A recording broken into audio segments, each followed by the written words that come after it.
Hello and welcome back to another video. So if it's your first time here, I cover a lot of sports photography. I go through gear that I have or gear that I rent. And today's video is gear that I have. And that is a lens that I just purchased because the deal was too good to pass up. And that is the Canon RF 85mm f2.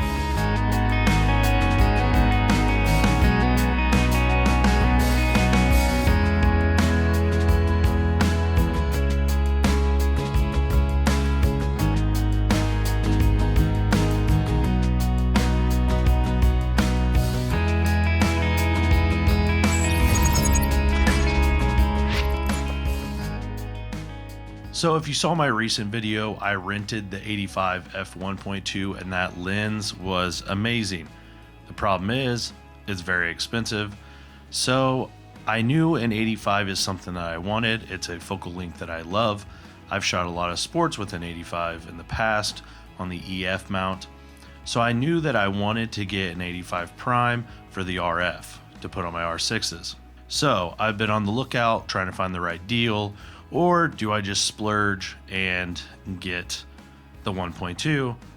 But that's a little much. So like I said, I've been on the lookout for one and I found a used one on eBay. So I threw the guy an offer. He countered, and so then I sent him another offer and he took it. So luckily I got this for a great price, way under what they're selling for. It's pretty much brand new. There's no dings or scuffs or any problem with the lens. So I just got really lucky that he was looking to sell it and I was looking to buy one. So with that said, since I talk about sports photography on here, I figured I would take it out to a basketball game and see how well it did. From the reviews, I've seen that this autofocus is slow. And in the past, I knew people said that the Canon EF 1.8 was slow, and I used that all the time for sports and had no issue. It was super fast. I used it for video. The autofocus was always spot on. So I had a feeling that this might be the same, but I was kind of iffy because it is a macro lens, which means you could focus at a very shallow, at a very small distance away. So you can get those really close-up shots and get some really great detail shots. So I was a little skeptical and figured I would put it to the test last Friday at a high school game. So from my experience, I had no issues with this lens hitting focus. With the basketball being thrown around and the athlete that I'm covering going in front of people and behind people, the autofocus stuck on her perfectly fine.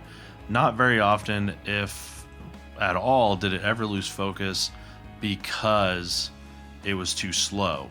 If it lost focus, it's because it jumped to another person that was in the frame that was going in front of the person that I was originally tracking. So it had nothing to do with the autofocus being slow. It was more of just like the tracking system choosing something else to track because of just how I have it set up to jump from one subject or object to the other. Now, I would say it is slow if you end up going all the way out to infinity and the person or subject that you were trying to shoot is really close. It probably is a little slow going from infinity to close to minimum focusing. So, you know, there is that, but I think most lenses are going to be a little slow going from one complete extreme to the other extreme. So that's something to keep in mind. Also, if you do get into the macro focusing distances on this lens, it is going to be a little slower because it's trying to hit the focus properly at something that's very, very close.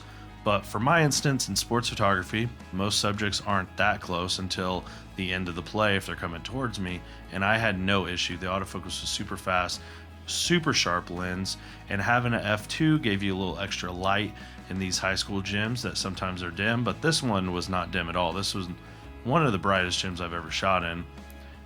So I know people are going to ask me, what were your settings? For the whole night on the 85, I was at f2. My shutter speed was 1/1000th, and my ISO was at between 2000 and 1250. It kind of jumped around depending if I was under the basket or on the other side of the court or in the corner, because it's picking up a little bit of darkness in the stands if I'm shooting from the corner across the court versus being under the basket and shooting straight down the court. So that just something to keep in mind. It was a very bright gym for me to get that shutter speed and that low of an ISO. And yes, I say low ISO because at the college stadium that I shoot at, the gym, I'm at like 5,000 or 6,400 ISO at 1/800th of a shutter. So this was a very bright gym to allow me to get that fast shutter speed and still keep the ISO pretty low. So overall, I like the lens. It's a very early review of the lens. I'm gonna be trying it out with some video soon. I will be shooting some more basketball this week. We got a couple double headers. I got some track coming up, so I'll try it in track, maybe with high jump, maybe hurdles, where I can get close enough where 85 is usable. So maybe long jump at the end of the sand pit, but we'll see. But I will definitely have a couple more videos over this lens. It does have the image, it does have a stabilizer built into the lens, so that adds to the stabilization when coupled with the R6. The R6 has in-body, and then you couple it with this, you're probably getting like 6 to 7 stops of stabilization there. And then for the other settings on here, you just have the autofocus, manual focus switch. And then what might come in handy is the focusing ranges. You can limit it from 0.5 to infinity, or you can do 0.35 meters to 0.5, or you can do full, so all the way from one extreme to the other.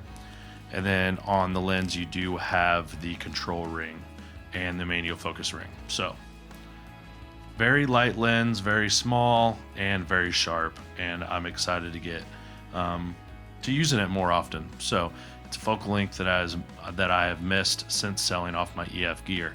But with that said, I appreciate it if you would like and subscribe to the video, and leave me a comment down below if you have a favorite focal length, or if you prefer 85 as well for specific scenarios. And if you have any questions, you can put them down there below as well, and I will see you all next time.